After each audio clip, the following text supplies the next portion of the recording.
नमस्कार, मी पंजाब डक. तर राज्यातले सर्व शेतकऱ्याला सांगू इच्छितो की तर राज्यामध्ये 27 तारखेपासून राज्यात परत उन्हाचा पारा वाढत जाणार आहे. उन्हाचा पारा वाढत जाणार आहे, उष्णतेची लाट येणार आहे, म्हणून हा अंदाज लक्षात द्यायचा. मग सांगायचं झालं तर ही लाट मग उष्णतेची पूर्व विदर्भ, पश्चिम विदर्भ, दक्षिण महाराष्ट्र, उत्तर महाराष्ट्र, कोकणपट्टी, खानदेश सगळीकडं म्हणजे मात्र 26 तारखेच्या नंतर 27 तारखेपासून चांगलं उन्हाचा पारा वाढणार आहे, म्हणून हा अंदाज सर्व शेतकऱ्यांनी लक्षात द्यायचा.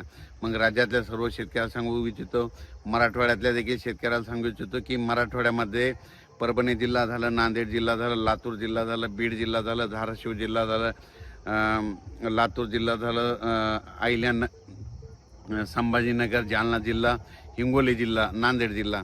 तर ते शेतकऱ्याला सांगू इच्छितो की आणखी 24च्या दरम्यान फक्त विखुरलेल्या स्वरूपाचा तुरळक ठिकाणी अवकाळी पावसाचं सावट आहे, म्हणून हा अंदाज मराठवाड्यातल्या शेतकऱ्यांना लक्षात द्यायचा.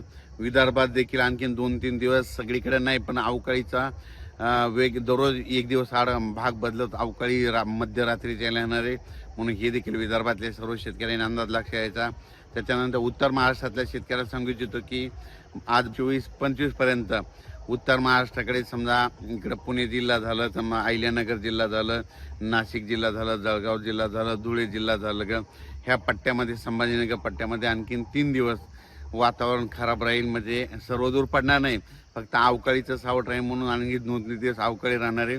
पण 27 तारखेपासून पुन्हा परत तीव्र उष्णतेची लाट येणार आहे.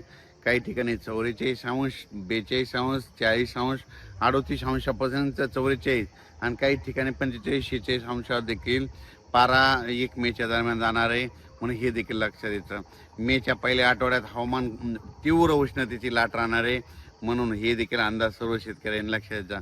म्हणजे 1 मेपासून परत राज्यात चांगली उष्णता वाढणार आहे, म्हणून हे देखील सर्व शेतकऱ्यांनी लक्षात द्यायचं. आता 26 तारखेच्या नंतर देखील उष्णतेची लाट येणार आहे, म्हणून ज्यांच्या हळदी असेल, कांदे असेल तर तुम्ही काढू शकता, हळदी शिजवू शकता, वाळू घालू शकता, कारण की 26 तारखेपर्यंतच राज्यात अवकाळीचं सावट आहे. हे काही सर्वदूर नाही, विखुरलेल्या स्वरूपाचं आहे, 1 दिवस आड 2 दिवस आड येत राहणार आहे, म्हणून हा अंदाज राज्यातल्या सर्व शेतकऱ्यांना लक्षात द्यायचा.